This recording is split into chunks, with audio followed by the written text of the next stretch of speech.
All right, it's 5:30. Welcome to tonight's Planning Commission meeting.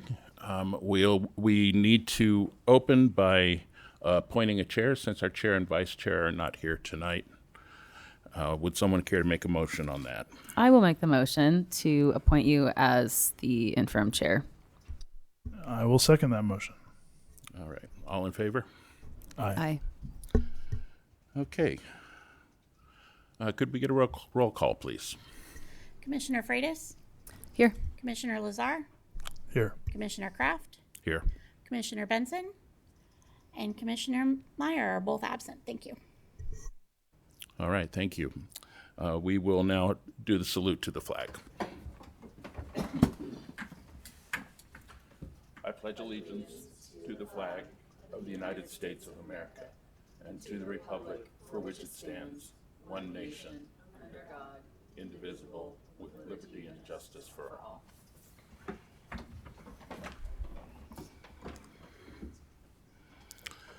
We'll move to item C, approval of minutes.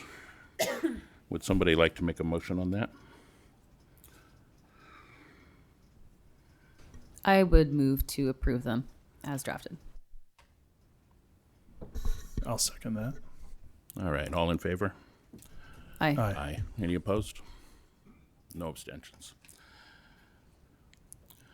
Item D, oral communications. This is the opportunity for any member of the public who wants to speak on something that is not on tonight's agenda to address the commission.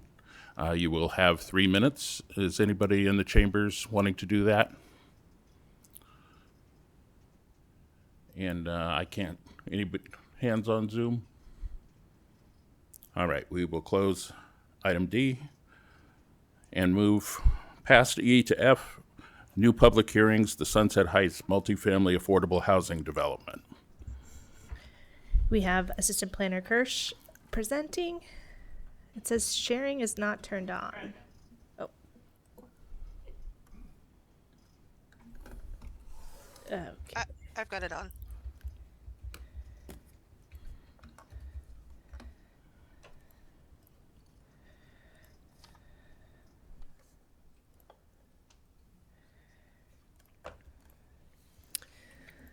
Okay, good evening, everyone. I'm Assistant Planner Kirsch. I will be presenting the Sunset Heights multifamily affordable housing development for the property located at 1200 West Harris Street. The applicant, Rural Communities Housing Development Corporation, or RCHDC, is requesting approval for a lot line adjustment, density bonus, design review, and a surplus property. Here's a bird's eye view of the project. The project is located on the southwest side of town.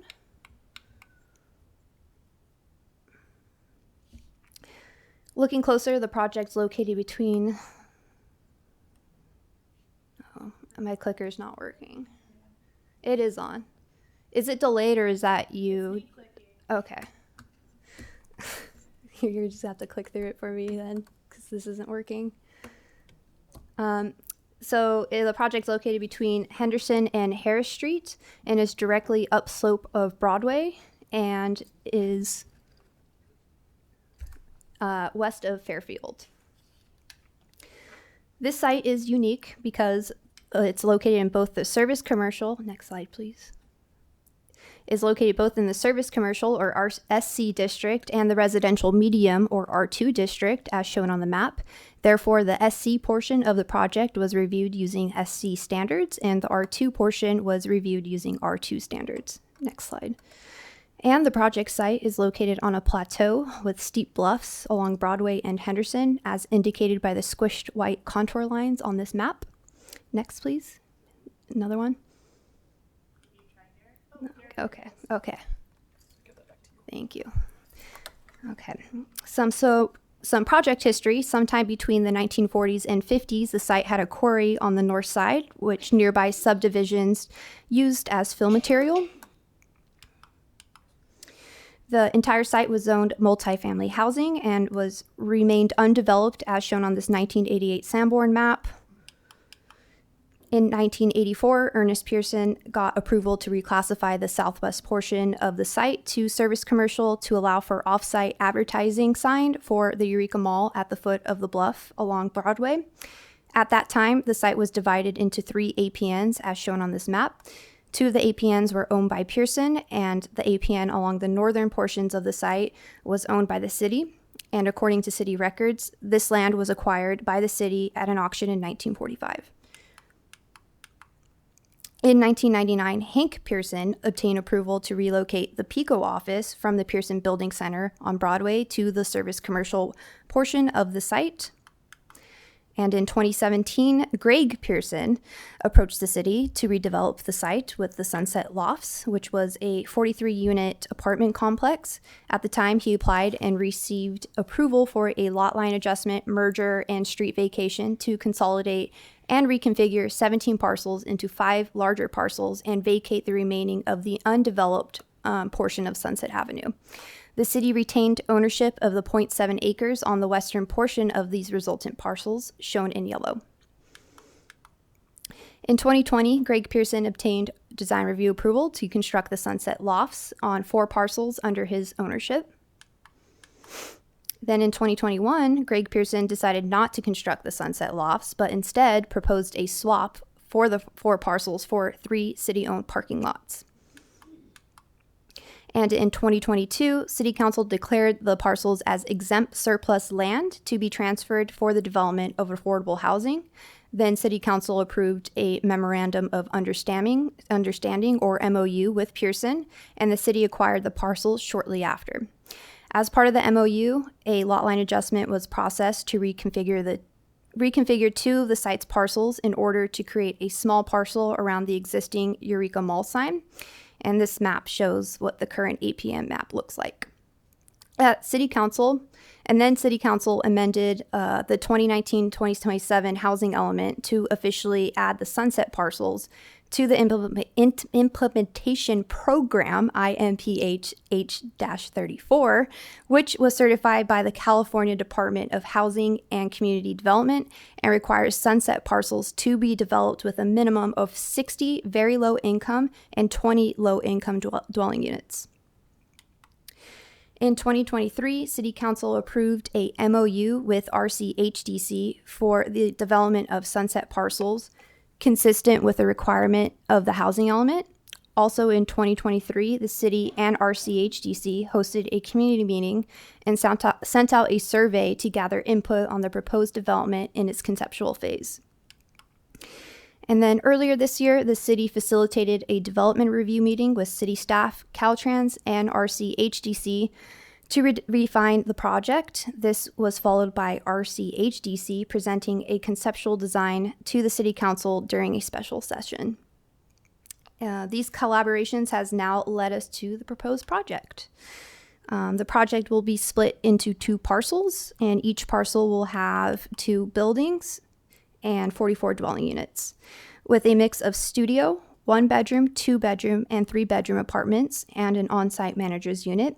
And of the total 88 units, 60 will be reserved for very low income, and 20 will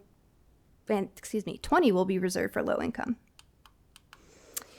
The parcels will also include offices, indoor community centers and laundry facilities, plaza between buildings, bicycle parking, and there will be a parking lot with 42 parking spaces and one-way vehicle access from the project site flowing through the parking lot from Henderson to Harris.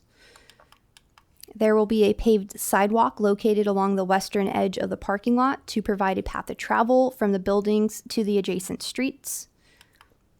There will be landscaping, which is shown here in green. There will be a 6-foot-tall perimeter fence, trash enclosures, and a large bioretention area down by the corner of Henderson and Broadway. The project will require 4 permit approvals. The first one will be a lot line adjustment. Then RCHDC proposes to use incentives and concessions allowed by the state density bonus law to deviate from city development standards. And then per Eureka Municipal Code, The proposed new buildings require design review. And lastly, the project will require City Council to declare as surplus an approximately 30,170 square foot portion of the project site that the city has not already declared as surplus property. As described in the previous slide, the applicant is proposing the lot line adjustment and merger to consolidate 4 existing parcels into 2 new parcels. The tables above show the breakdown of how the parcels are being merged. And the map below shows the 2 new parcels, parcel 1 in yellow and parcel 2 in purple, and the existing parcel lines to be deleted are shown with red dashes. Also, the portion called out above parcel 1 is owned by Pearson for the Eureka Mall sign and is not implicated by this lot line adjustment. Since the adjustment does not increase the original number of parcels, approval for the lot line adjustment can be made. Under state density bonus law, housing development projects that propose 5 or more units and include affordable housing are allowed to exceed the local jurisdiction's maximum density limits to deviate from other development standards and zoning code requirements in exchange for below market rate rents. Because the project site is located within 1/2 mile of a major transit stop, the HTA stop at Bayshore Mall, and because all proposed housing units will be deed restricted for very low and low income households, except for the manager's units, the project qualifies for unlimited density, a height increase to up to 3 additional stories or 33 feet above the maximum building height limit, and up to 5 incentives or concessions. And just for you, those that don't know, incentives and concessions are reductions or modifications to things such as zoning code and architectural requirements. RCHDC is requesting approval for a height increase to exceed 35-foot maximum building height allowed in the R2 district by up to 11 feet for the proposed 3- and 4-story buildings.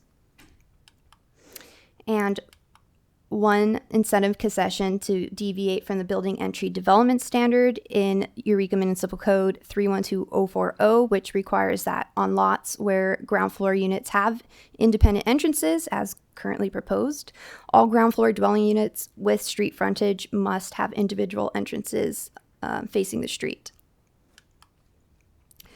So moving on to design review, the goal of design review is to make sure that new developments meet objective design standards, particularly for street-facing facades.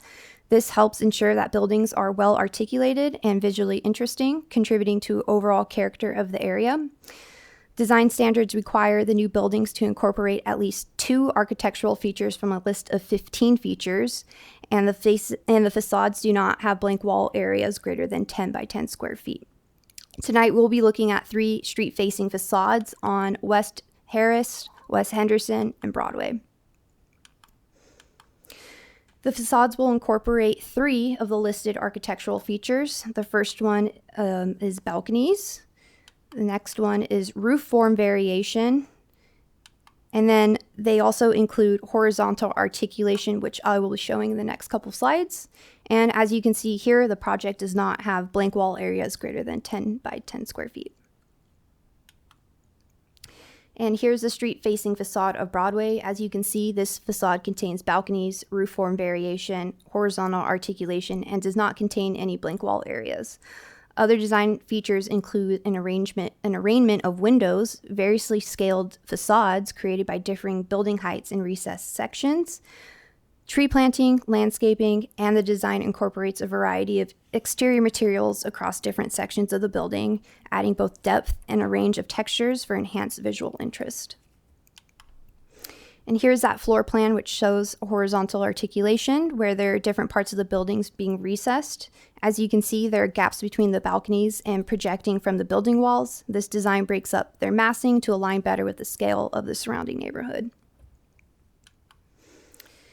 Eureka Municipal Code section for exterior materials also requires that materials allow for long-term durability and appearance and includes a number of standards to ensure high quality. The project will utilize 4 materials, including board and batten siding, which will be installed in separate pieces, cement board shingle siding, cement plaster, which will cover less than 50% of the street-facing building walls, and composition roof shingles. Lastly, we have the surplus property permit, a 30,100 square foot portion of APN 008052032, shown here in yellow, located along Broadway in Henderson, was not declared surplus for an affordable housing when the rest of the project site was declared surplus back in 2022 because it was not originally its own parcel. It was originally parcel that ended in 016. So initially, RCHDC proposed a lot line adjustment that would have reverted this portion of land back into a separate independent parcel retained by the city. However, this would have resulted in a narrow and steep parcel that would be deemed unbuildable under the Eureka Municipal Code. To address this, the area is proposed to be incorporated into 2 resulting parcels and designated as surplus property, allowing the entire project site to be transferred to RCHDC. I would like to clarify the distinct roles of City Council and Planning Commission for this. Ultimately, City Council has the authority to declare city property as surplus. The role of the Planning Commission tonight is to in this process is limited to providing a recommendation to the council, unlike the lot line adjustment, density bonus, and design review, where Planning Commission has direct decision-making authority. Based on the analysis in the staff report, the findings can be made to support the proposed Sunset Heights multifamily affordable housing development. Staff recommends the Planning Commission hold a public hearing and adopt a resolution finding the project exempt from CEQA and conditionally approving the lot line adjustment, density bonus, and design review, and recommending the City Council declare a portion of APN 008052032 as surplus property. Staff is prepared for has prepared a suggested motion, but we are going to stop screen sharing to allow for discussion. Staff and the applicant are here for questions. All right, thank you, Assistant Planner Kirsch. Excellent presentation. I'll open it up for fellow commissioners to ask questions of staff and the applicant.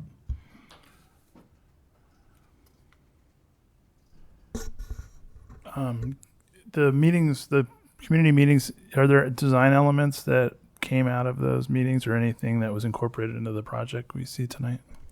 I believe so, and I feel like that question may be better answered by our architect who's online. His name is Robert Hayes, and I think he might be on Zoom. I would also just mention that one of the biggest things that came out of it was just, you know, the immediate neighbors to the east, and so there was a lot of thought into minimizing view impacts by utilizing the slope. It's up to the chair whether to ask if somebody else wants to, if you want the architect to answer or not. I would love to have the architect address Commissioner Lazar's question. Okay. Good evening, everybody. Let me take myself off. Okay, here I am. Thanks for having us tonight and letting us present the project to you. We've been working pretty arduously on this for quite some time. The neighborhood meeting that we had brought up didn't really bring up many issues relative to the design of the building. There were issues about how. Robert, could you speak up or speak a little closer to the mic, please? Okay. Is that a little bit better? Yes. Okay. Sorry you're going to see my big nose in this, but some of the issues were what we were going to do with the alley, how that was going to be treated as part of the development. We are going to pave that, and that was something that the neighborhood wanted to be done. We presented how we were going to break the massing of the buildings down at the neighborhood meeting, and there were no real comments to that. We followed through with that in the design to sort of modulate the height of the buildings as they present themselves to the neighborhood to the east. Other things that the neighborhood brought up were how we were ingressing and egressing into the site. And again, that was related to the alley and how that was going to impact potentially the alley. Where we've located the ingress and egress is part of the alley, but there's plenty of vehicular space for emergency services, for people people going into the alley and also into our project. So we've met the city standards on driveway widths and drive aisles and so forth. So we have good distances and clearances for vehicular access and emergency vehicles through the site. Those were the issues that were brought up at the meeting, and I will leave it at that for now. Thank you. Thank you. Please. I had one more question for the architect, if you wouldn't mind just sticking around for a second. In the report, they mentioned a concession or a waiver, I always get them confused, was requested for the street-facing entrances, and there was a note that it was considered inappropriate or infeasible for this site, but I didn't understand why. Could you explain what the thinking was there? Certainly. The three frontages on Broadway, Henderson, and Harris.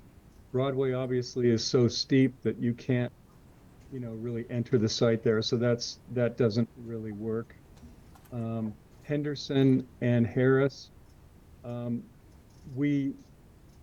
it doesn't really, the site doesn't really lend itself to those being entrances either, because again, the slope through those spaces to the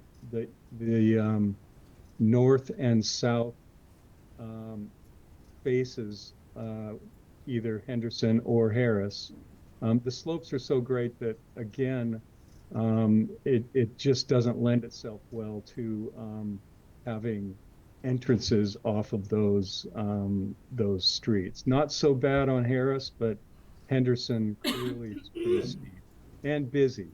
So it really made the most sense to have the entrances where they're currently placed, which is off the parking lot, which is off the east side of the project.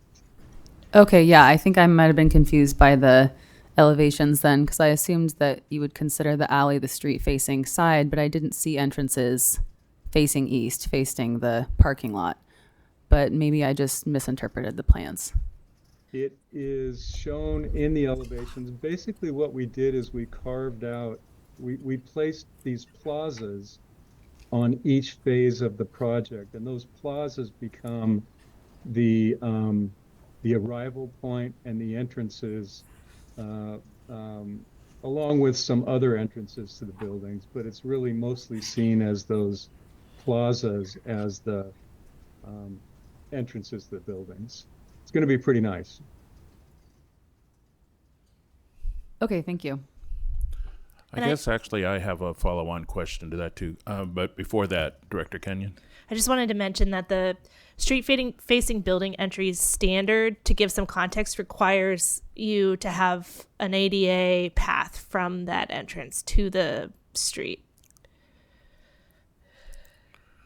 So this may not be an architectural question, but I'll ask you anyway. For the ongoing use and management of the alley, my initial look at this was those two streets are pretty hairy. And so how is traffic going to be managed? Is that alley going to be one-way or two-way? Are there going to be any restrictions on parking in the alley or otherwise blocking it? Can you address any of that stuff? Good questions. We're going to pave the alley as part of this project. The alley is not part of this property. So managing that in the future is, sort of out of RCHDC's hands. But the ingress and egress, we're really trying to create a one-directional entrance and exit. How the alley, I'm just going to say those that access the alley treat that, maybe a little bit different than what we're really pushing for our project. But off of Henderson is our entrance, and then the exit would be on to Harris. And that makes sense with how the traffic patterns on those two streets work. I don't know if that answers your question, but that's, I don't know if you have follow-up, go Yeah, ahead and ask it. that makes sense. Thank you. Commissioner Freitas, Commissioner Lazar, any other questions for the architect while we've got him? Not at this time. Okay, thank you. Other questions for staff?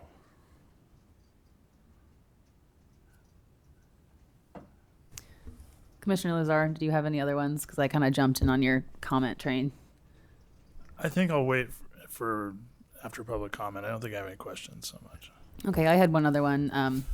What did Caltrans have to say about it? I mean, I'm assuming if some of the residents are going to use the bus stop at the mall, they're going to have to cross Caltrans and then go along, or cross the highway and go along the highway to get to the bus stop. So were there any comments raised? I was not at the earlier development review meeting that they had with Caltrans in March, but when we did send the project referral out in October, we didn't receive any written comments from Caltrans. We did. They responded that they had no comments. And at the meeting, they were more focused on drainage and just making sure that the drainage is handled. But they do have a multimodal, corridor plan for Broadway that involves improving the intersection of Henderson and Broadway, and adding a bike lane. And I have those plans in case you wanted to look at them. Okay. I don't, but thank you. That's helpful. I had one more question. Is I'll ask staff, and if you want to refer to the applicant, please do. For the non-buildable parts of the parcel, what is the plan for landscaping and ongoing management of that, and anything that would address the issues that those sites have now with illegal camping and that kind of thing? Robert, do you want to answer that? Sure. The intent is to landscape the areas, with appropriate planting and density of planting to property lines and so forth. And in the areas that there is current, encampments and so forth, we will be putting in, there's going to be a fairly good sized drainage structure down in the north part of the site that's going to be bioretention, taking all the drainage of the whole site. And we will be placing, types of features that will discourage, activities from happening in those areas. So that's basically, in concept, what we're doing, but we'll develop those plans further as we get into the building permit drawings and so forth. All right, thank you. Any last questions for staff? All right, we will open this up now for public comment. Traditionally, we allow the applicant to take the first comment if they want to. That's 3 minutes each. Just come up and say your name, and you'll have your time.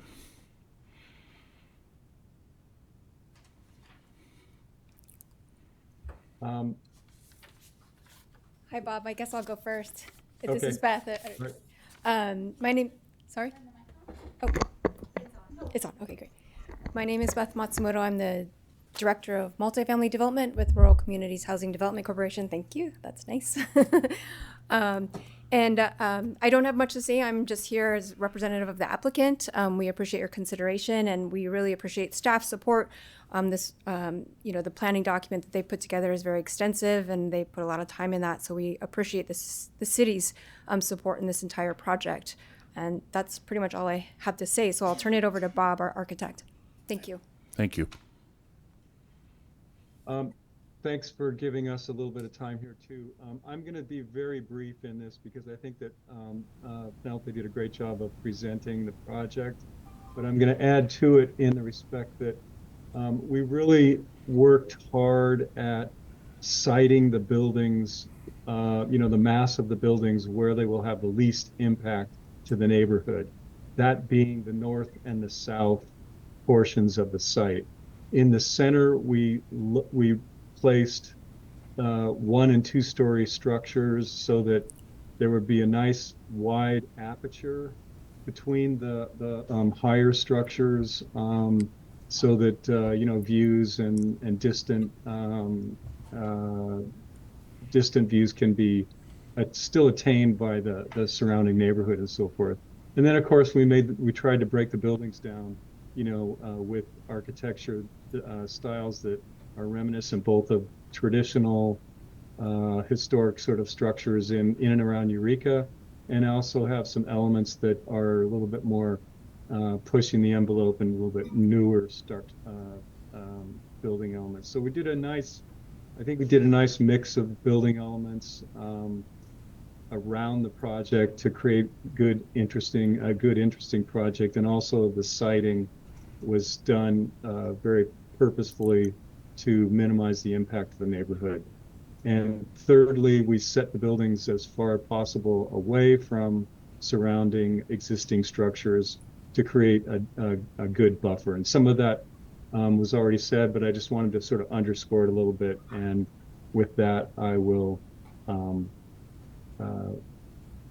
pass it on to the next folks. Thank you, sir. Thank you. Other folks in the room who would like to address the commission?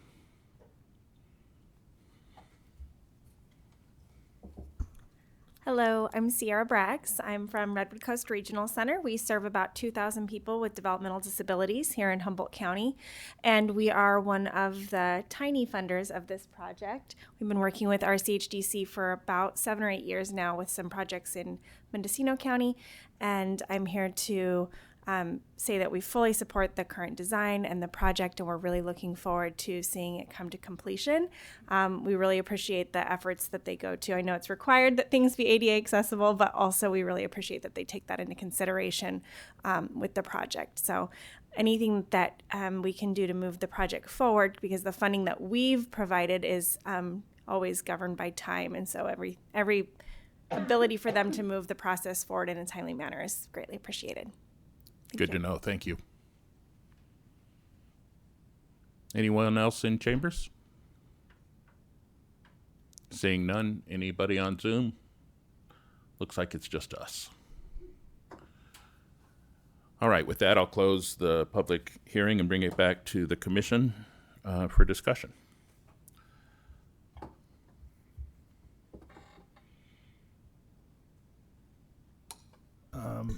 Yeah, I wasn't sure where to bring this up, and I apologize if it should have been earlier, but I contacted Director Kenyon earlier this afternoon because when I looked at this project, I saw potentially it interfering with a what I'd like to see as someone who lives in this neighborhood, an opportunity that may emerge in the future, and that is some type of bridge over Highway 101. I think I've brought it up in the past. It's kind of pie in the sky. It would be reliant on a lot of other things coming into play. But because this is city-owned property this is kind of the last step before it's conveyed off to be developed, it seemed wise to consider at least not precluding that from happening in the future. And I guess to that end, what I spoke with Kristen about was just about trying to maybe reserve an easement of some sort in strategic locations on the property should there be that opportunity in concert with Caltrans and neighboring property owners on the west side of Broadway because I do see it as critical as having connectivity between the waterfront trail and interior portions of the city, and the highway essentially prevents that connectivity, and is a difficult thing to broach. And because of the elevation grade differences, this is a natural place where you could land an overpass of some sort. So to me, it seemed most sensible. It could be on the southern portion of the site or even the northern portion of the site. Probably not in the western portions because of the building configuration. But that is something that's somewhat speculative. So I guess I just wanted to kind of put that out there as something, we're ultimately making a recommendation on the, as Planner Hirsch mentioned, on the actual land part, the disposition of the land. So it could be bundled with that recommendation, something along the lines of reserving an easement and allowing staff to figure that out as part of the handoff with the development group. But yeah, that was a concern I had, as this is potentially the last chance to maybe hold on to some possibility of that in the future. Does that make sense? It does. And the one comment we received today via email was from the, I'm going to screw their name up, of the Center for Responsible Transportation Choices. That's close. Also, noting that corridor there is pretty tough for pedestrians and bicyclists, and urging us to do something with that. I think my own take in both cases is that's not a condition I'd like to see on the project. I do think we should exhort the city to do it, and I'll look to Director Kenyon and ask this, and if he can answer it. Is anything that we're taking an action on today, if we vote on the motion as written by staff, are we precluding the kind of easement Commissioner Lazar is referring to? Is there a way to build that in? Yeah, no, tonight is design review, which is focused on the street facing facades and lot line adjustment and density bonus. And then I think it would be most appropriate to just bundle it with your recommendation to council on the surplus, because council does have to still act on that. And so this will ultimately still go to council. And we do plan on reserving easements where we need them. So as part of we haven't entered into a lease disposition development, a DDA yet, disposition development agreement. So we're working through that right now. So it's appropriate time to make a recommendation. And the good news is, yeah, it wouldn't even be necessarily part of a decision that we're making. It's just augmenting a recommendation we're making on the council's decision. So even though I do feel like it's like massively speculative, I'm here for it. I'm supportive of this dream. And if Commissioner Lazar, you wanted to make a modification to the motion to encourage staff to make a certain kind of easement, I would be happy to vote for that. I am wondering, though, what that would look like. I don't know, Director Kenyon, or if Mr. Willer in the audience would have any thoughts on what kind of easement we would want to retain, like how big it would be, or what kind of easement it would be. Would it be an access easement? I'm just kind of curious to know what that would look like.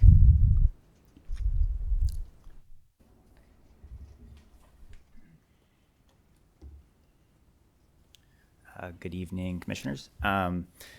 Yeah, it is a little bit difficult. Thank you. To answer the question on as to what an easement would look like there on this parcel, Director Kenyon brought that up to me earlier today, and I was trying to think on the fly, like, what would that look like in this case, given that you not only have to potentially land a bridge, like a pedestrian style bridge on this parcel, but then also on the other side of Broadway, and how would that look there, given the layout of the private property and the existing public rights of way that are there. So I don't have a great answer, other than I think that it would be some sort of like a a public access easement, a right of way of sorts, more or less. There would be, whatever would go on this parcel, there would have to be negotiations with Caltrans over their highway right of way, and those can be challenging. But then on the other side, it's like, where does it land? And so that's something that would definitely need some thought. You have the Bayshore Mall Way, which is generally right across from the parcel, which makes sense from a public right of way being accessible there. Outside of that, you'd be looking at trying to find a private property owner or a location on a private property that would work there and that could work for a landing spot. I think on the upstream end, it's a little easier to launch a bridge when you have the elevation. It's coming down on the other side where you have to some way get down that elevation, make up that elevation coming down. So you need probably a bigger footprint to land something like that. I would say it's definitely something that's been in the thoughts along the Broadway. 4th and 5th corridor are separated crossings where pedestrians and cyclists don't have to cross live traffic, so to speak, whether it's at intersections or not. So it's definitely something that has been talked about. It's a challenge in a lot of ways because of the things I was just discussing as far as like the area needed and the cost, and then also Caltrans. But it's definitely something that's on the list of things that we're continue to bring up with Caltrans, understanding that the Broadway in this case is a barrier to people safely being able to cross back and forth in the city. So is that good? Okay. Thank you.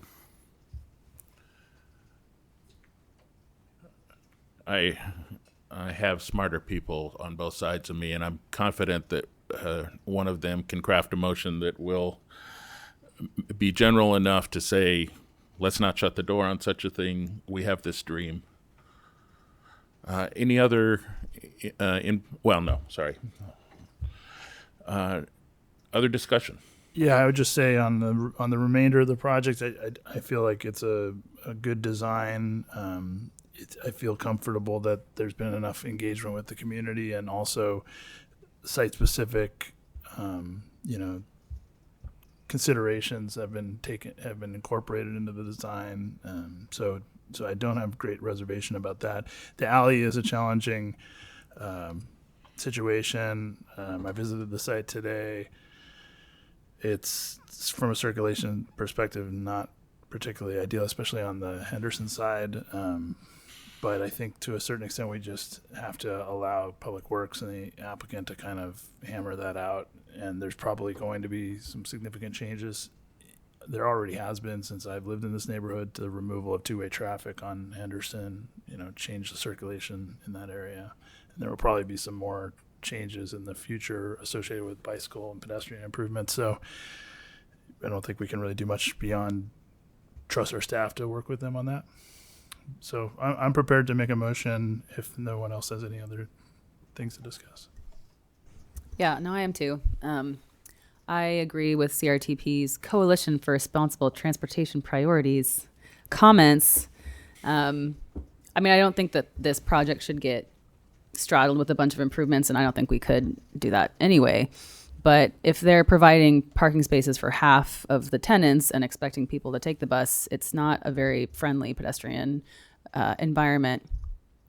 So anything we can do to support the development of more friendly travel for residents, I'm super supportive of. So Commissioner Lazar, would you like to modify the motion? I'll take a whack at it. Let me just see here. Okay. Okay. So the first part I can do pretty easily. I move the Planning Commission adopt resolutions finding the project exempt from CEQA, conditionally approving the lot line adjustment, density bonus, and design review, and recommending the City Council declare a portion of assessor parcel number 008052032 as surplus property for the Sunset Heights multifamily affordable housing development at 1200 West Harris Street, with the additional recommendation that in acting on the surplus property, that the council direct staff to work with the future property owner to establish an easement in areas of the property that could potentially be used for a bridge associated with pedestrian and bicycle improvements across Highway 101 in the future.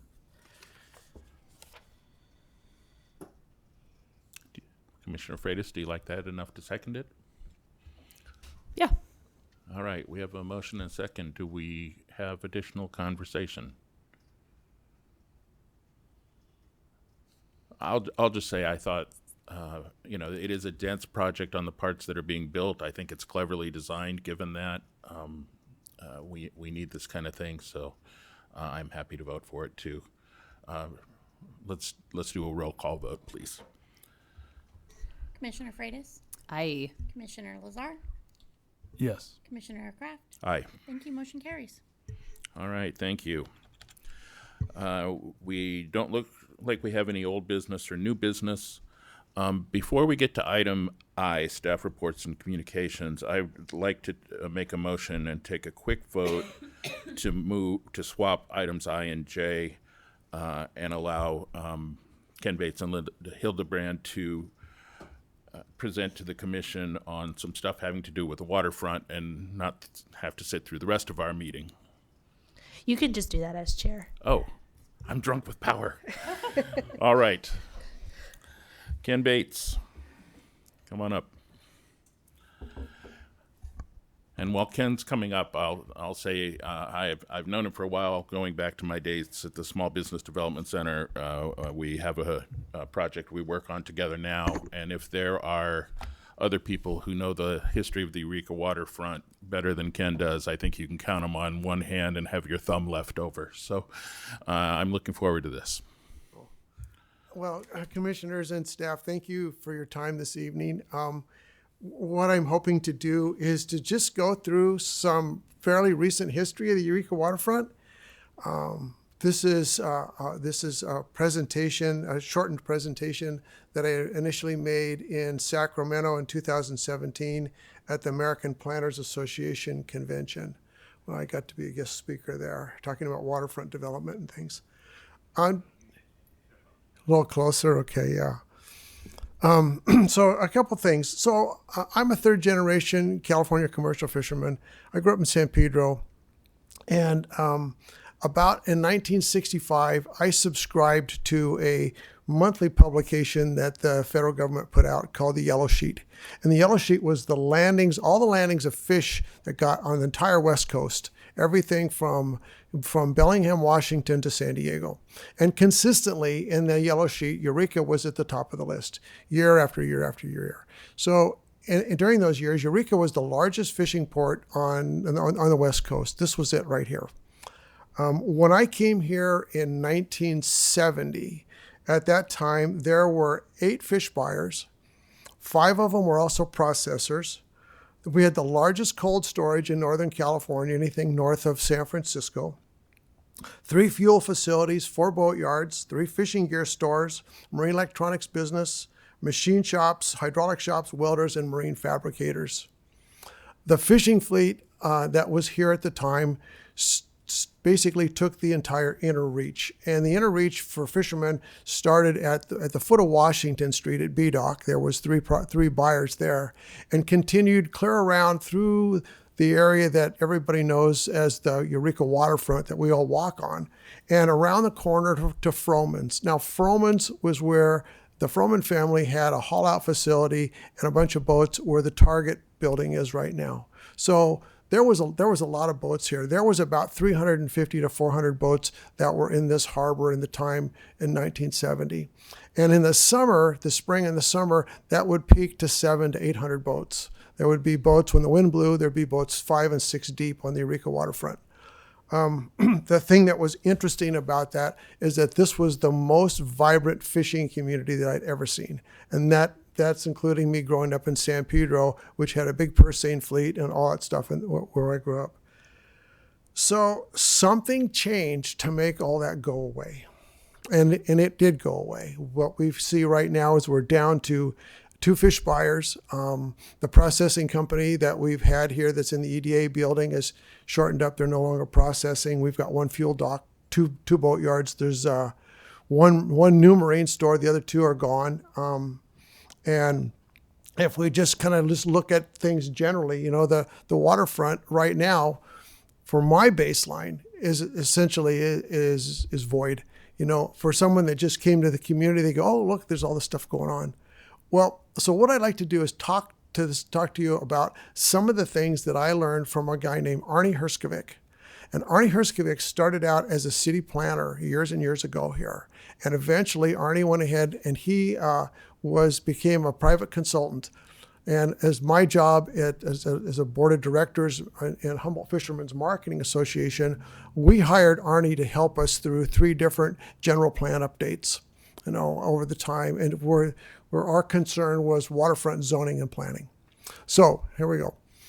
As it turns out, in about 1966, 67, somewhere in that particular vicinity, the City Council of Eureka and the staff at the time was looking at the waterfront, and they were trying to figure out how to improve it. And according to Arnie Herskovic, they hired a consultant firm to come from San Francisco. That firm came up here. They looked at all the fish plants that were existing here. They looked at the fact that but half of the fleet of the boats tied up against the waterfront right there. And they looked at the other alternative properties that were available and stuff. And they basically made a report that went to the city council that said, you could do better. And the way that you could do better would be by acquiring as much property on the waterfront as you could, the city that we're speaking of, and proceed to switch over to visitor serving, tourists, restaurants, shops, shopping things like that, hotels on the waterfront. And that would basically, they thought that would increase the revenue. As it turns out, what happened there was that when the city went to look at the tidelands areas, the tidelands on the Eureka Inner Reach were almost all privately owned. And when the city decided to go back and sue the tidelands owners to recapture those properties, which they did, and they were successful, all except for one particular piece of tidelands that was owned by Southern Pacific. When they sued the tidelands owners, what they found was that the meander line, which is the line between mean high water and the rest of the terrestrial area that we just know as the land-based areas, the meander lines went right through most of the buildings. Davenport Marine, at the time that this was going on, had just poured a new foundation to double the size of their marine store. The fish companies and stuff found themselves that a third of their buildings that were built over the water were, on the west side of the meander line, and they no longer owned the property underneath it. The fish companies immediately quit repairing things. That's the first thing that happened. They just stopped, and there was big fights with the city over who owned the docks, who was going to make the repairs to the buildings that there were now, on other property, things like that. So that was just the general trend. The city continued, as this has been going, the city continued to buy properties, and it's taken years and years and years. It's not necessarily a bad thing that the city owns the waterfront.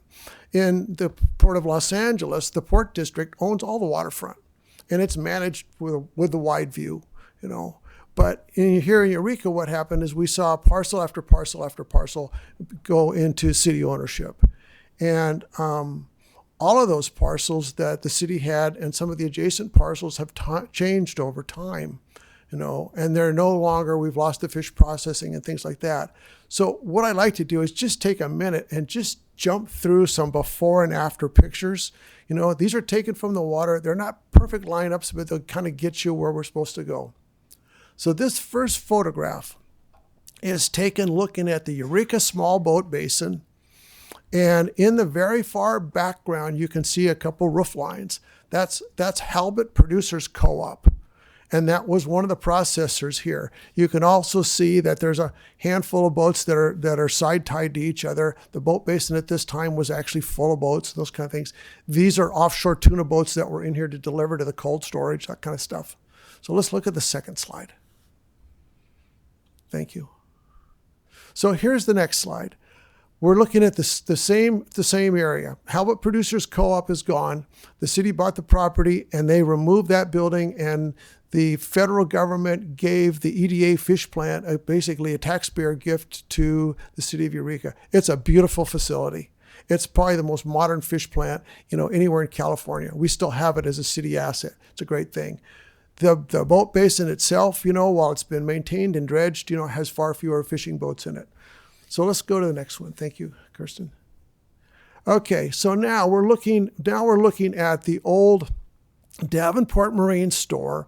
To our right would have been Humboldt Producers Co-op, and you can see the Signal Oil sign there. The boats are moored against there, and the building to the left, that's just a white box, that is the corner of Eureka Ice and Cold Storage, the biggest cold storage in town.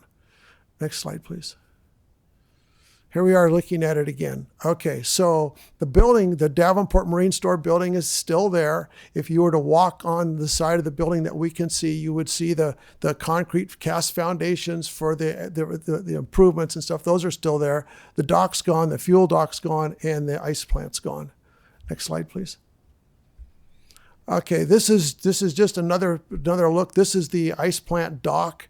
This is where all the boats in Northern California got flake ice. They could store about 70 or 80 tons of flake ice in that plant. They had blast freezes there for blast freezing all the fish, and storage for not only fish products, but for a lot of other things that we use in our community. Next slide, please. This is the other slide. This is no cold storage. This is, you can see the Coast Oyster docks here, but the building itself has been burned down and gone. Next slide. So now we're basically right in front of Coast Oyster Company again, and now we're looking towards C Street, and you can see the Tom Lazio Fish Company building there. There was a fuel facility there along with processing, and that particular area had a couple back buildings that were full of fishermen's gear and a restaurant. Next slide, please. So here we are, same view again, same exact view, a little bit closer. Just out of the picture on the right is the Coast Seafood Company, the Oyster Company, and now we're looking at Eureka Fishermen's Terminal. That particular building was an 18-year project by Humboldt Fishermen's Marketing Association.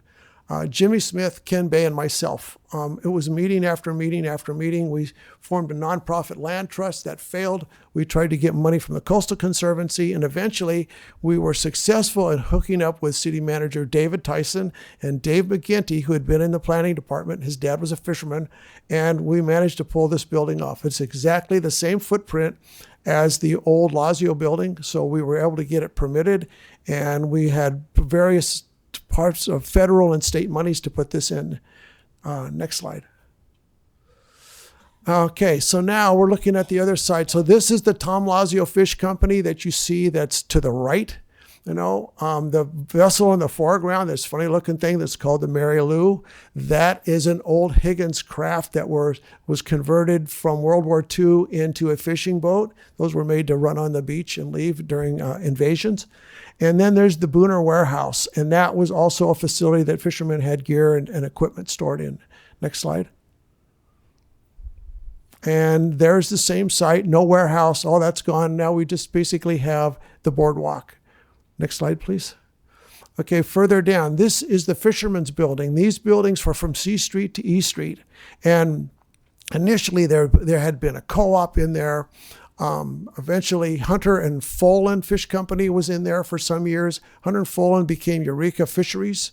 They were in there for a long, long time. And this building was actually owned by a consortium of older fishermen. Next slide. This is a property that the city acquired and at the time, and they were going to go ahead and try to renovate the buildings. They were working with John Ash at the time to do that, and they gave up on it and tore the buildings down. And so what we have here is empty boardwalk. Now we're looking down past, this is actually between E Street and F Street, and this is some more of Fish Company warehouses. You can see the double ridge lines of the Fisherman's Building, to the right, further down, and way down there, a little bit of triangle is the Lazio Fish Company building. Next slide. Again, more empty space. So that whole block has basically been raised of any kind of water-dependent uses. Next slide. All right, so this is the edge of F Street to the left. So right where F Street comes down to the water, which is now, it's got the plaza, that kind of thing. This is the Consolidated Fish Company and Palladini Fish Company. And the Palladini Fish Company burned in the early, I believe in the early 80s. That was never rebuilt, and that property was eventually acquired by the city. Next slide. And again, this is looking at the same thing. So now we're looking at the F Street dock. The F Street dock is important because the F Street dock has always been the area for island residents to get access to the city of Eureka. So that got rebuilt. There's no fish company buildings there. We have empty boardwalk. And in the background, you see I'm sort of losing the name of this particular, yes, thank you, Bayfront building. Next slide. So this is another look at the corner of F Street, and you can see the Cogshell Launch Building in the background, which is now where Bayfront is. Next slide. And then this is just looking past Bayfront down to what's now Kaido. This was originally NorCal Seafoods. There was docks all along here. This was all moorage for fishing vessels all the way down here. And I think that's the last slide in that bunch for a second. Let's see. Yeah, and then this is another view of Kaido. You can see just past Kaido to the left, the aquatic center. That was actually K Street Dock. That also had a hoist on it, and that was a fish unloading station for a long, long time. So a couple things that are sort of interesting when we talk about this stuff, and I'm going to get my notes here. So after the city acquired all these properties, one of the things that they had to do is they had to figure out how to get rid of the fishing fleet. They had to get the fishing fleet off of the waterfront. And what ended up happening is that the Fishermen's Association worked with the city of Eureka, and they worked with the Coastal Commission. And at that time, there was this little fledgling agency called the Humboldt Bay Harbor Recreation and Conservation District. And so Humboldt Fishermen's Marketing Association was responsible for working with them to find a place to relocate the fishing fleet. And after looking at 5 different sites, some of them had huge environmental damage or other problems, Woodley Island was picked as the site. The Woodley Island Marina is the very first marina ever built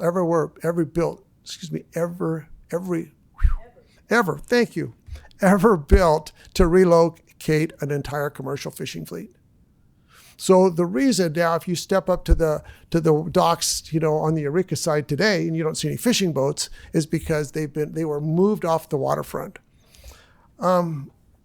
A couple slides. The next slide, I'd like to show you 2 slides here, and this gets into the thing that I love the best, which is zoning. And I know this sounds crazy, but I have been a zoning advocate since I first came in front of the Planning Commission and the City Council in 82. I've had to learn about zoning, and I think that zoning is a community benefit in that we're able to collectively decide what to do in certain areas. The things that you just talked about, how can we best allow someone to get across 101 without getting run over?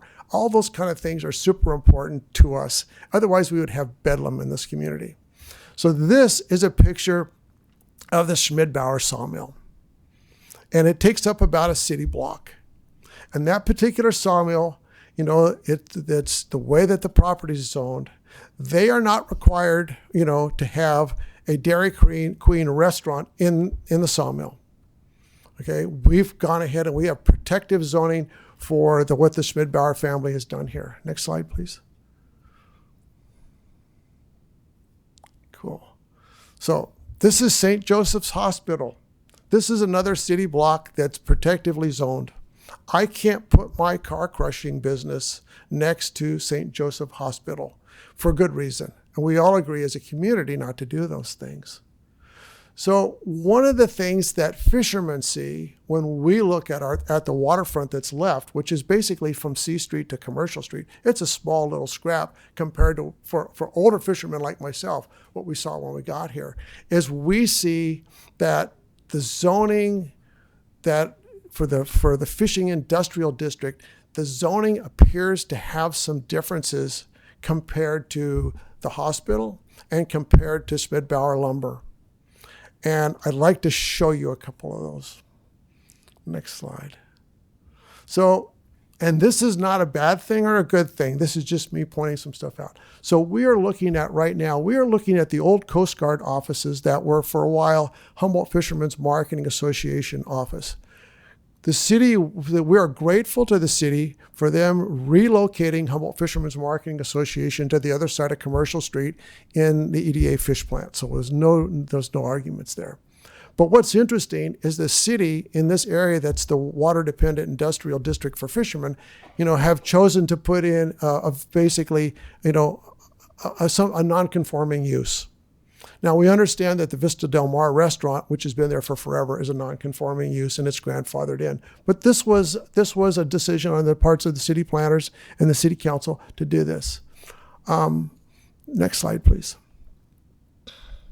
So this is a little green strip that's right there at the corner of Waterfront and C Street. And at the time, during the last general plan update, the Fishermen's Association had advocated that the entire area from Commercial Street to C Street would inclusively be in the Fishermen's Industrial District and be water-dependent industrial zoning. And it wasn't until just recently that at a meeting, another meeting that I was at, that I found out that this particular little parcel is waterfront commercial. And the problem with waterfront commercial zoning is that, as you know, waterfront commercial is a broad zone. I can have my fish plant in waterfront commercial, but my neighbor's restaurant can be next to me, and if I'm running equipment at night or have airborne smells or lights, all those different things, they have the ability to curtail what the fish plant does because of the zoning that we've collectively decided that is the best for our area. So this little piece of property right here, potentially has the ability, to eventually impact what's going on in the fisherman's terminal. Next slide, please.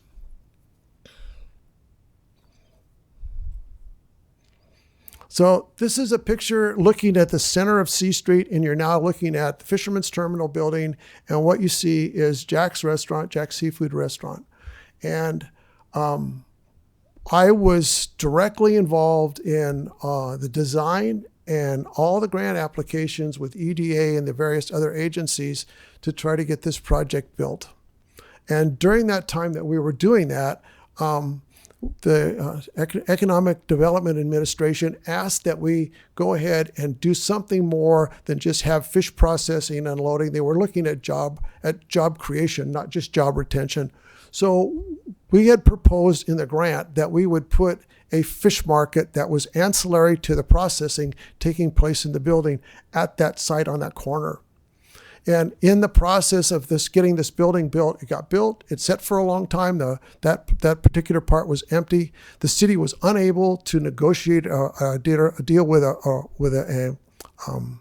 for a fish market and put a restaurant in. Okay, we understand that. The restaurant, because the fish market space wasn't big enough for a restaurant, the restaurant actually pushed into the rest of the building into the processing area, a non-conforming use. Next slide. Okay, now we're on the dock and we're looking at the corner of Jack's Restaurant. And what you see here is you see a windscreen, you see some chairs, some tables, and a gate. This is built, the restaurant has moved out onto the dock. It is actually on the Coastal Conservancy public access path, and the restaurant's taken that up. The thing that also happened during this time was that there had been an emergency vehicle access right there at the corner of the building, and it basically that you could swing a big gate open that was unlocked so you could get an ambulance or something like that down in there. That all got blocked off.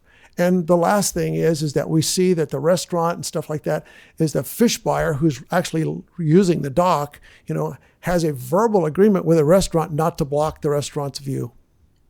So my goal here today is not to change any of this stuff, but to get us to think as a community, Do you want to have a fishing fleet here? Do you want to have these kind of things happen?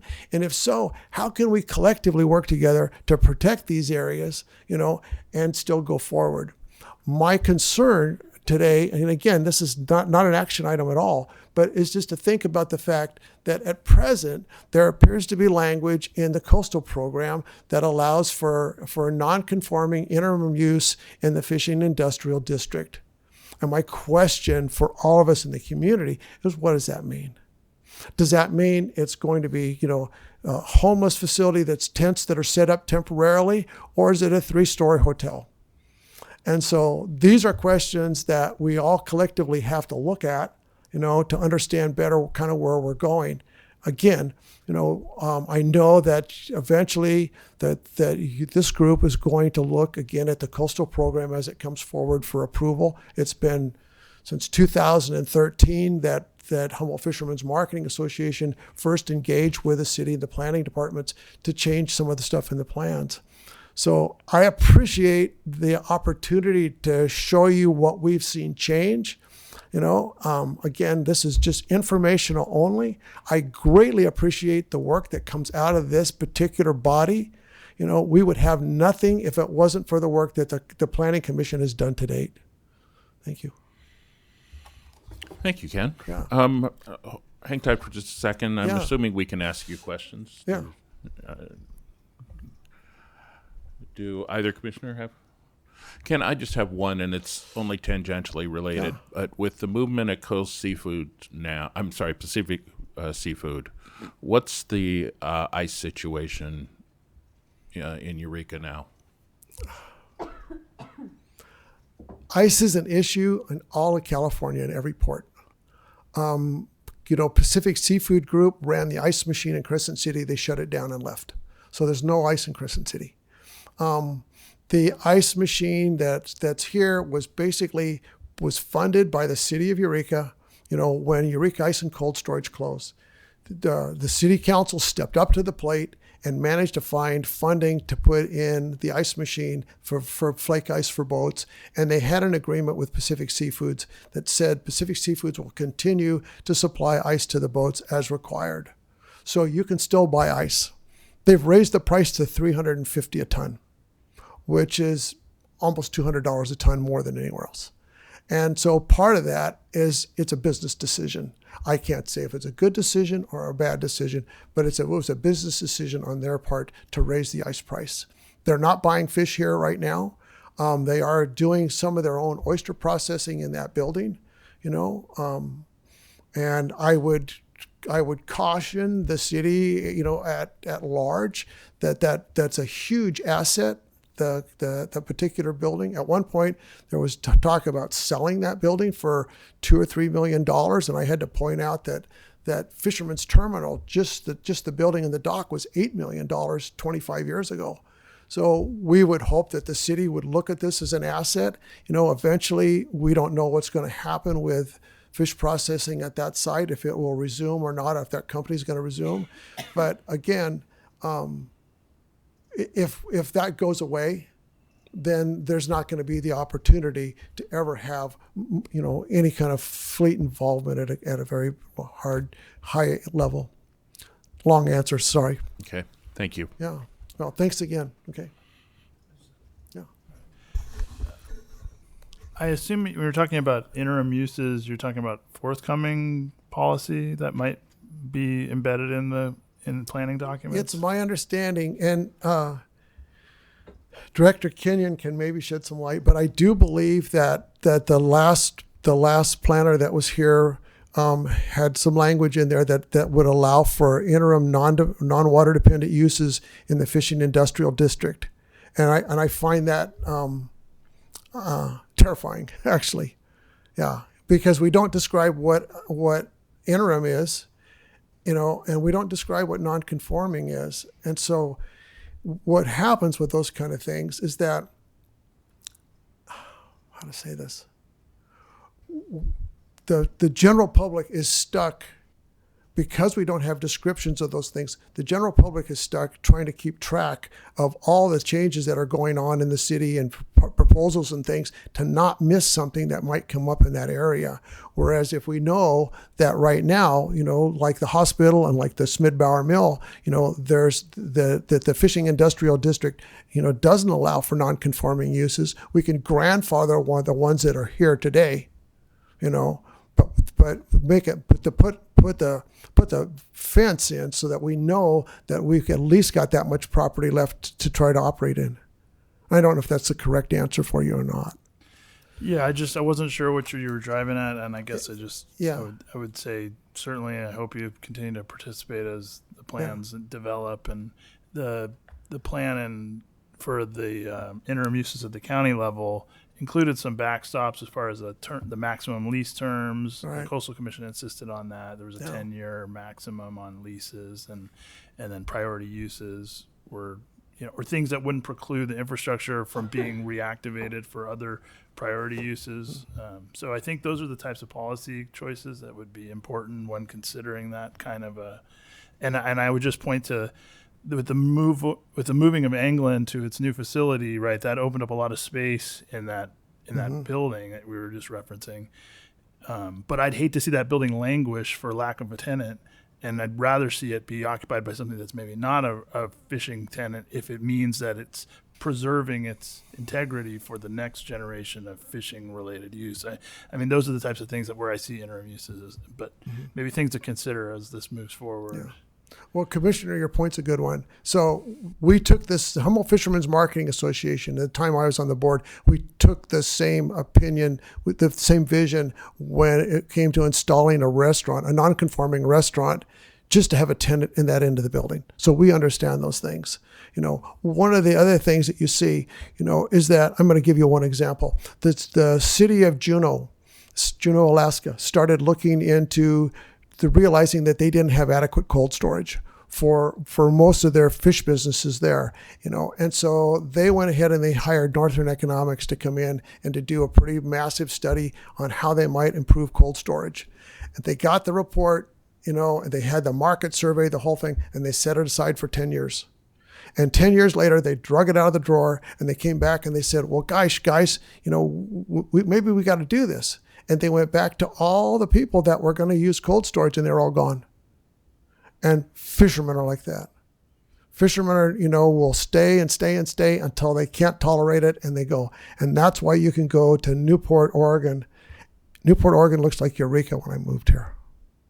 So thank you very much. All right, thank you. Yeah. I know you've been waiting a couple of months to give this. We appreciate it. Yeah, thank you very much. All right, we'll move to staff report and communications and vacation rental update. Director Kenyon.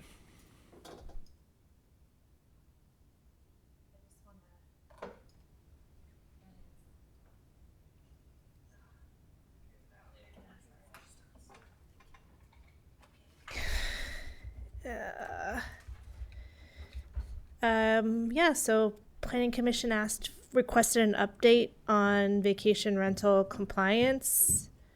So I wrote a memo about it and then our meeting got canceled in October, and then we were too busy in November. I tried my best to update the memo, but I didn't have time to really thoroughly look at stuff. So I might have been a little bit incorrect with one or two numbers, but it did my best.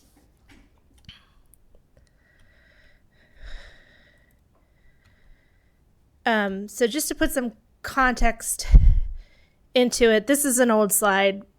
It's not been updated with 2024, but this is showing how many vacation rental permits we issued by year, but that doesn't mean all these are still active. Many permits that we have approved have since expired because they haven't kept up their business license, which is a requirement. You have to annually renew your business license or your vacation rental permit expires.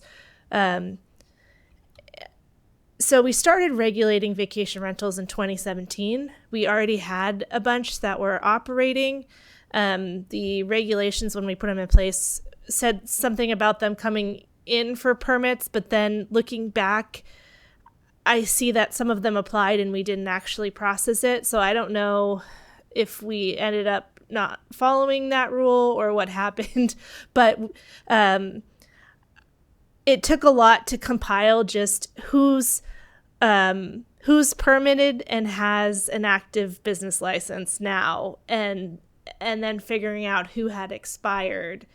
And now that we have that universe established, we can start doing a better job of letting people know that they're expired. But also, I think if we make the vacation rental permit also an annual renewal and put it on people to come in and renew every year, then we won't have to work so hard to keep track of it. First, we started with vacation dwelling units, which was a whole unit separate from lodging or bed and breakfast. Then we went to residential lodging regulations, where we distinguished between a full unit, a single room, and multi-room. And then we settled on vacation rental proprietor versus no proprietor on site. And so like every short-term rental in a residential zoning district is called a vacation rental, and every rental in other districts is treated not as a vacation rental, but separately as commercial lodging. And the vacation rentals in the residential districts they're distinguished as to whether you have a property owner on site or not on whether it's a full unit or partial unit rental. So you could have a 13-unit complex, and and one of the units is the owner, the proprietor, then you can rent out all the other ones and you're treated as a proprietor on site and you don't have to go through the use permit process. Right now, based on a lot of effort, I think we have 89 legal short-term rentals in the city. They either have an active business license, so I have that list, or some of them have been permitted under property management companies, and the property management company has the business license. And they're paying the TOT. So I have to figure out what are the properties that the property management company has under them and they're permitted to. And then they also have to have a permit or be grandfathered. And I've treated ones that we've been accepting their business license renewals since they started as grandfathered. Then, even though this looks like a lot of short-term rentals, it's important to note that a lot of them are just renting rooms. I do not know the number that are room, full. It's something that I could figure out because we can look at all of them on Airbnb. It's a little tricky though, because some of them say they're renting a full unit, but they've just created a new unit that didn't exist before because their house has a door to the outside and they're letting vacation rental people use that as their entrance, and they have a suite, and they've added a little kitchenette. And so it's actually really just they're renting a portion of their house, but they've made it into an independent unit, which gets problematic because our code says that you can't rent a new ADU short term. So they come in to get permitted and we're like, no, you can't get permitted because you've created an ADU. New ADUs can't be short-term rentals. So to become legal, business license, building inspection, and you're supposed to remit TOT to the city for every rental stay. You potentially also need permits, additional permits depending on where you're at. And it's different depending on the zone, zoning district, or whether you're in the coastal zone or inland. Whether you're running the rental business from your home in Eureka, you might need a home occupation permit. And it requires work between planning, building, and finance. We're all involved in the process. And it used to be when we had paper permits that people just filled out one permit and they got their, for a vacation rental, and they got their vacation, they could apply for their vacation rental permit and their minor use permit and their business license and their building inspection, all with just one short permit application. But now that we've gone into OpenGov, we don't know how to do that anymore. And so they're having to do 4 different permits, which is something that is not customer service friendly in OpenGov. And we need to figure out a way to combine all the permits again so that they're not repeatedly having to fill out the same information. So the compliance drive was and continues to be a lot of time and effort. Like I said, it took a lot to figure out who's legally authorized to begin with. Then we created this letter template to send to unpermitted rentals about how they're not remitting their TOT and they need to. And we had to differ it because we talk about permitting in it too. And so because it's different permitting depending on the situation, we had to write multiple letters. Then we had to send the letters to the unpermitted rentals, and that involved using host compliance as the service we pay for, who tracks all the rentals in the city by looking at all those online platforms to generate this long list, and then sorting through it to identify which ones are unpermitted, obtaining the property owner's addresses, and then host compliance has a way to help us estimate the amount of TOT that they need to remit based on how much their schedule is blocked out, and so when we send the letter, we send all this evidence of all of these stays that we believe they've had to demonstrate that, hey, we're serious. We know you've been operating. You need to remit your TOT. And then sending out the letters, and we did this in 6 batches, 80 letters total. So some people responded and remitted their back taxes, but then out of that, only 11 of them then applied for a permit or license. A lot of them stopped operating, so they wouldn't need to apply for a permit or license. But some of them are still operating and they're all paying TOT, but they haven't gotten their permits yet. And so that's where we come in, and planning has to send letters to those people to say, like, hey, you're good with finance now. You're paying your TOT, but you still aren't fully permitted. So we've sent 9 of those so far, and I think we got 5 responses and 4 non-responses. So now we have to work with code enforcement on that situation. So that's roping in a 4th city division to help us with this. And then some people didn't respond to finance at all. So finance and the city attorney worked on a second, scarier, please remit your TOT letter. That's been sent to 31 people. And some of those people have responded. And the next step now will be for the city attorney and finance to go to city council to get an approval to record an assessment against people that haven't responded. So out of this whole process, there's 7 new legal permitted vacation rentals.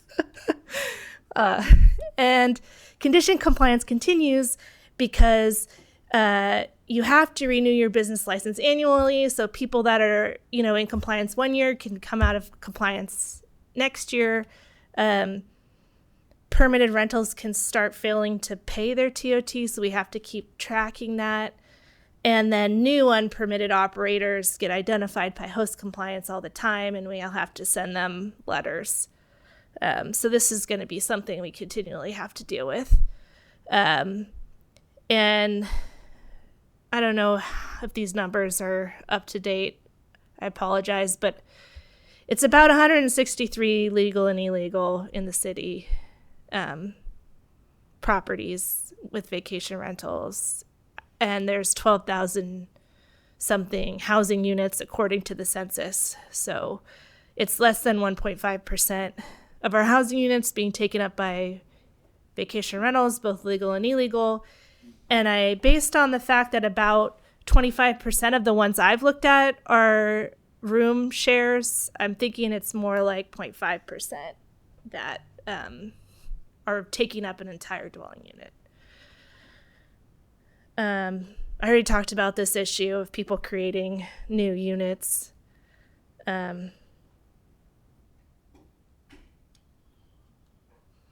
Okay, so ideas for regulatory updates. I think what I've heard from council and planning commission is that the biggest concern is taking up our housing stock with short-term rentals when we desperately need it for long-term housing. And so if that is our concern, I don't think the proprietor, no proprietor is the best framework. I think instead we should focus on full unit versus home share.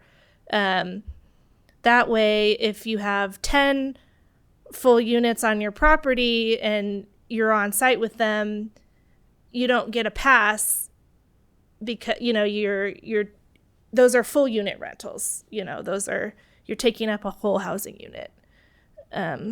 Another thing is the future cap set by council.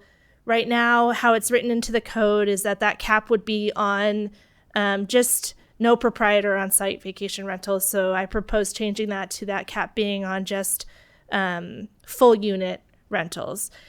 And also I was thinking, I noticed Arcata exempts historic homes from their cap. And I thought, we need more ways to incentivize people to be on the local register and buy and maintain historic homes. People call and they want to avoid homes on the register, but if that meant that you could have a vacation rental, maybe we'll get the opposite call in the future where people are looking for homes on the register. And then I also thought, I've noticed in other regs, barring people who are violators from getting on the list. If there's a waiting list, if we have a cap. I liked that idea. I think we all agree we don't like the minor use permit part of it because use permits run with the land, whereas this is really like an annual permit thing. So we propose removing that. And then right now the vacation rental permit is tied to the property, but we're thinking, making it instead tied to the property owner so that it's not transferable between property owners. That way you're not creating a taxi medallion situation where just a property has that benefit and you can advertise it for sale to future owners as having a vacation rental on it. It's especially because when they come to you, you're usually worried about how they're going to behave, and it feels like has to do more with a responsible property owner, and we have to know who their emergency contact is. So, and then, like I mentioned, requiring them to come in every year to renew their permit or they lose it. And then also we were thinking about a use it or lose it. If we're going to have a cap and a finite number of these, they should be not just holding it to keep it from other people and to have it, but to actually be using it and remitting TOT. So having a minimum amount of TOT they have to remit if they get the benefit of having a vacation rental permit. And those were the main ideas.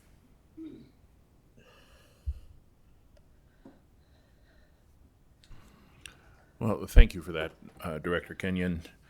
Commissioner Lazar and I waded into this pretty deep, and working with you and I assume by extension many of your staff. I feel like we've been heard. I do have two curiosity questions, or educate me questions. What's the thinking behind no property management companies, and what's the was there any science to the $500 TOT number? No, there was no science to that number. I need help with that number. Okay. That's just a placeholder. No property management company, I'm wavering on that. I just need a better way of tracking them. But if because right now I'm tracking who's legally authorized by their business license number, and because if you're under a property management company, you don't have a distinct business license, it becomes hard for me to track. But I'm thinking If it's a yearly vacation rental, annual renewal, we can track based on the VR number, and it can be distinct to the property. And so then I don't think I have that issue anymore, and we can let property management companies apply. As long as it's like they could apply and run it, but it's still, if the property ownership changes, it goes away. Okay. And we could figure that out, because when they come in for their annual renewal, we can check the property ownership, that the property ownership hasn't changed, or ask them to confirm that. Makes sense. Commissioner Freitas, any thoughts or questions? I am curious. I think I read in the report that these might be incorporated into the next annual zoning code update. So are you looking for, like, should we dig into this now? Is this mostly just a report and we'll come back to this at a future meeting? If, like, how I'm definitely interested in your feedback, because ideally I can also incorporate this framework into the coastal zoning code, which we're actively working on too. And our hope is to get the coastal zoning code update to you before we get the next annual inland code update. That's exciting. Yeah. Well, I think this all looks great, and I really appreciate that. I feel like we were promised that, like, it wasn't time yet when we were all chomping at the bit, but that it would come forward at an appropriate time, and now it has, and it hasn't been that long, so I appreciate that.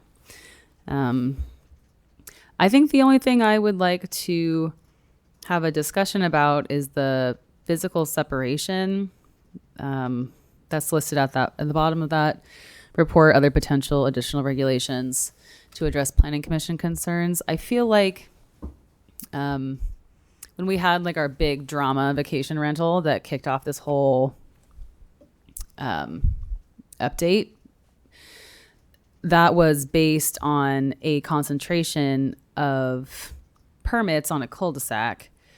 And I, at the time, was very hesitant to deny something that the applicant would have had no knowledge of at the outset. But I do think that if there had been some guardrails to discourage that type of concentration and that type of physical development, I would have happily denied it, because it did seem like it was having a very significant impact on that little pocket of a neighborhood. So I think it would be maybe worth having a bit more discussion, and ideally I'd like to wait until the other commissioners are present just to think about if there is a way. It was such a niche case, maybe there's not a need to go down that road. But if it did happen again, I would be happier if there was something on the books that we could point to. So I was a little long-winded, but I just wanted to raise that for the commissioners and see what their thoughts were on that. Otherwise, I'm more than happy with these changes. I think that is a great callback. Commissioner Benson and I both pitched a fit that night, and you don't want to get into the place that, bad cases make bad precedent, make bad law. But there is something about, from my neighborhood, I can see 4 of these, and I don't like my kid riding their tricycle past the party house on Saturday morning. So, I agree. Something for the future as this comes forward. Commissioner Lazar?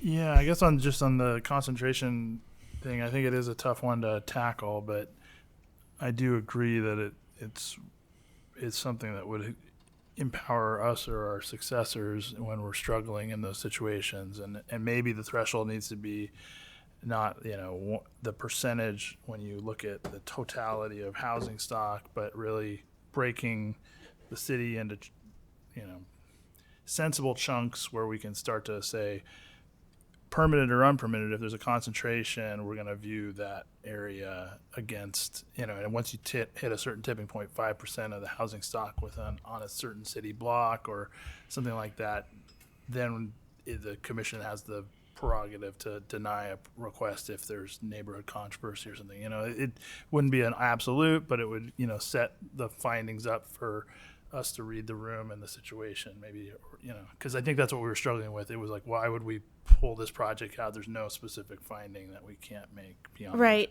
And in the county, I feel like there's distinct communities like Shelter Cove where you can say, okay, this is a distinct geographic area. We are working on a neighborhood naming process where we will have boundaries to neighborhoods, but we don't really have the city neatly divided into, other than wards, we don't have, that's why if we did add a standard, I was thinking it might be something more like the one I suggested versus caps per neighborhood or percentages per neighborhood, just because we don't have our neighborhoods boundaries established.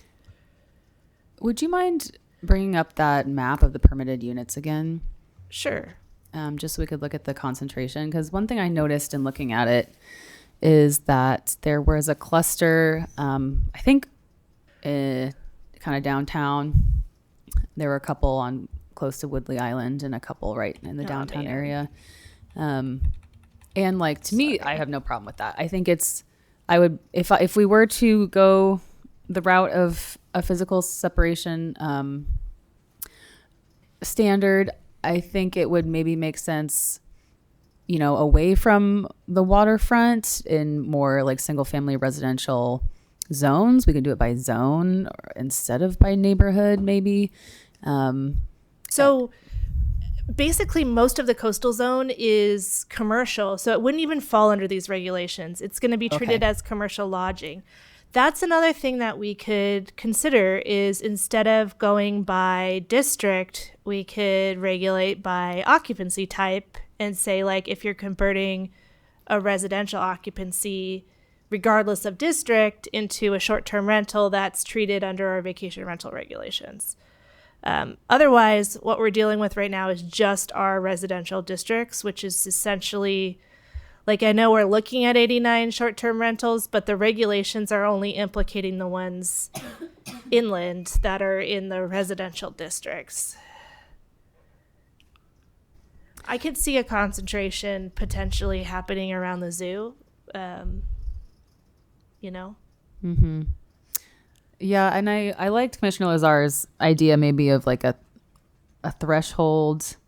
And I wouldn't necessarily even want it to be like a hard and fast prohibition, but something where it's like, if, X condition is met, then Y considerations, may be entertained by the commission, additional considerations. And if it was like, if there were already let's say two, if there were already two full unit vacation rentals within 250 feet of one another, and they were going to add a third within 250 feet or something like that, it said that might be a way to say we're not completely against a concentration. We just want to make sure it's not an over concentration. And for me, I think part of it too was the specific case of that cul-de-sac. So if it was 3 on a street, just like a typical street instead of a cul-de-sac, I think I would maybe feel differently about it. So anyway, those are just some of my initial thoughts on that. And I don't have the answers right now. I don't have a suggestion for what to change, but it's something I would like to be able to tinker with before we see it for adoption or for recommendation. And if it's gonna be a case by case basis, we'd have to change how we have it organized, because we're taking out the discretionary part of this and we're making it just based on objective standards.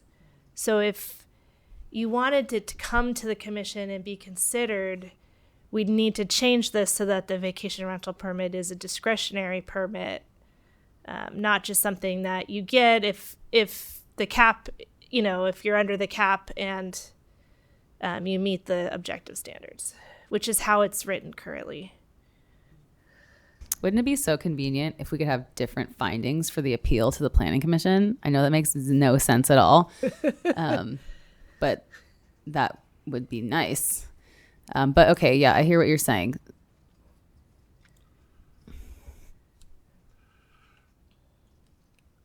I don't know if it's okay to change onto a different topic. Yeah. So one thing I took notice of in your presentation, and I'd like to drill into a little bit more, is just the conundrum that some of these operators that are being contacted during the compliance drive face when they go to perfect their entitlement. In particular, the issue around creating arguably an ADU or a JDU within a residence that is paradoxically not allowed to be used in that capacity as a short-term rental. So I guess in dealing with that, would you agree that like the primary scenario is somebody didn't build an addition onto their house, but they reconfigured the ingress egress and developed some accoutrements within certain living space to make it somewhat self-contained? Is that generally the scenario we deal with? Okay. I'm sorry. They had a bedroom with a door to the outside. So kind of closest under state law to a JDU. Yeah. Probably all of them are well below the threshold of whatever 800 or 600 square feet or something like that. And so far, we've been allowing it if they haven't installed a stove, and even though it still could potentially qualify as a junior ADU, we're just saying it's part of their home if it's just a hot plate and a mini fridge, and they haven't installed like a new sink. They've just like repurposed a sink. But it's such a confusing thing to navigate.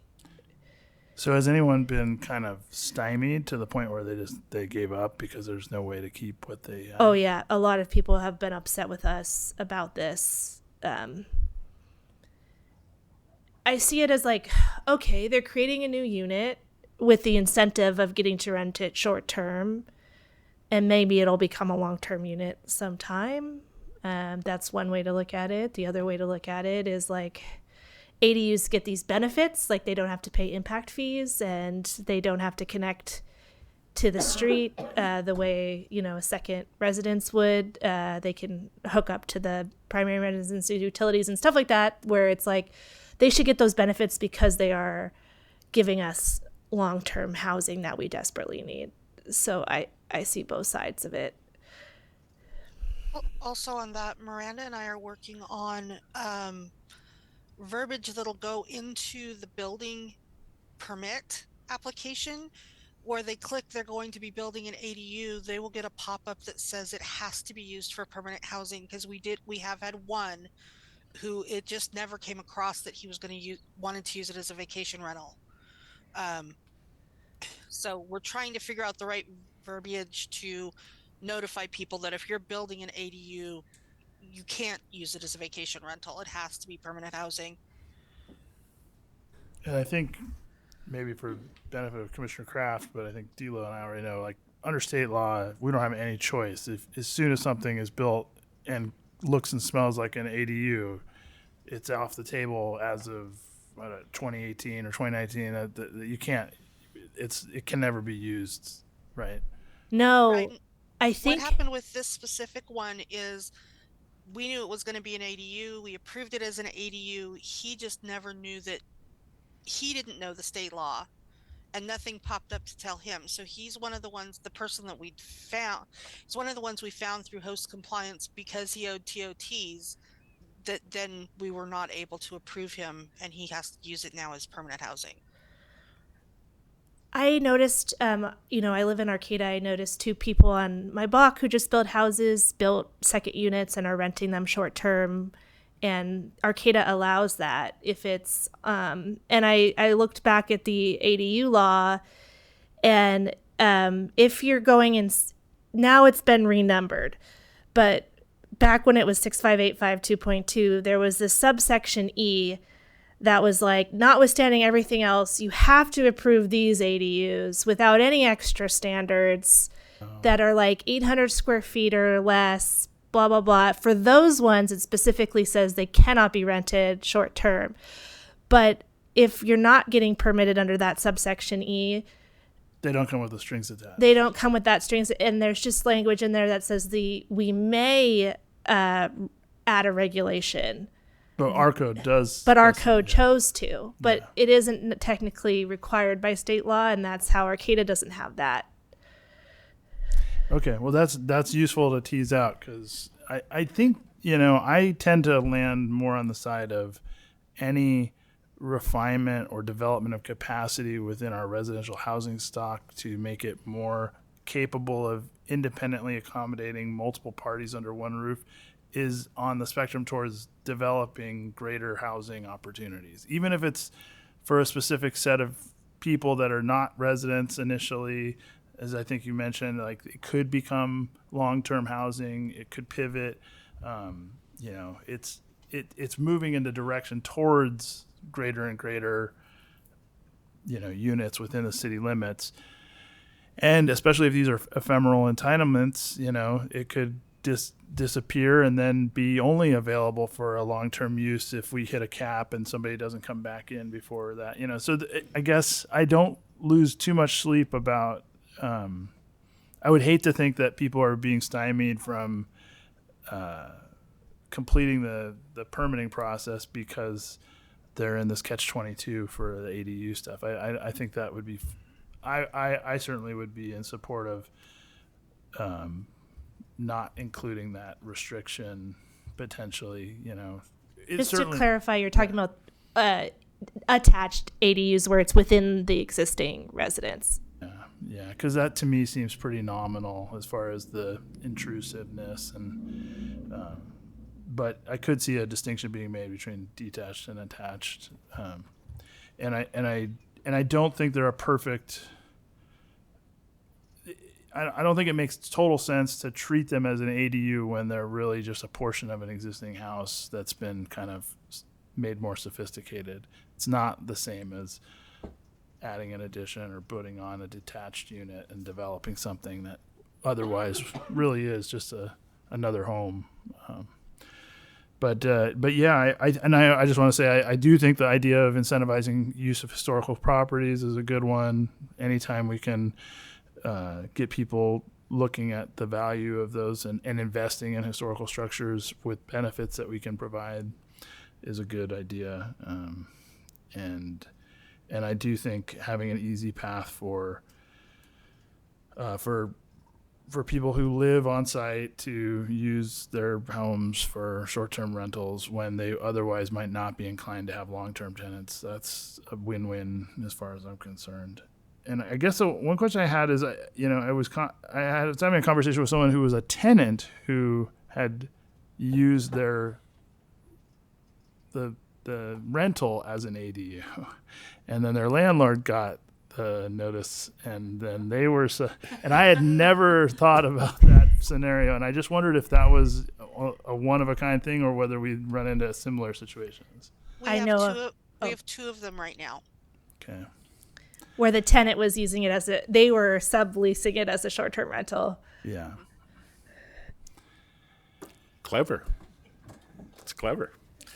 Well, I appreciate the staff's work on this, and I'm heartened both by that and, I think at 1.5%, given that that's roughly accurate, we're addressing this before we have a big problem. The concentration doesn't, from that 30,000 foot view, doesn't look like it clusters terribly in any places. So I'm glad that we're working ahead on this and look forward to what comes next. Anything else on this item? Just thanks. I know it's a pain and a lot of work, but it is helpful to get the update. I'm really glad we did it, and now we have more of a understanding of and a hold on the situation. All right.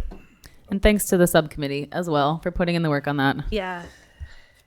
Yeah, Commissioner Lazar and I were happy to do that, but as always, the staff did the majority of the work, so appreciate it. Anything for item J, other reports and communications? No, just I guess to let you know that the Earth Center is going to a design review committee in January. Oh, very good. Very good. Oh, staffing updates. Go ahead. Well, I want to congratulate Caitlin Castellano we did that last time. Okay, what's staffing? Congratulations again. Well, So we recently hired a new assistant planner who starts on January 6th, who's replacing Melissa Smith that left.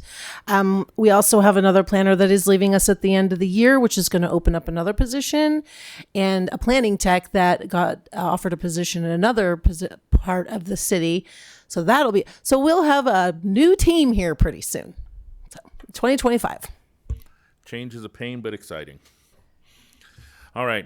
Item K, my favorite part. We are adjourned. It's the only thing that gets a gavel.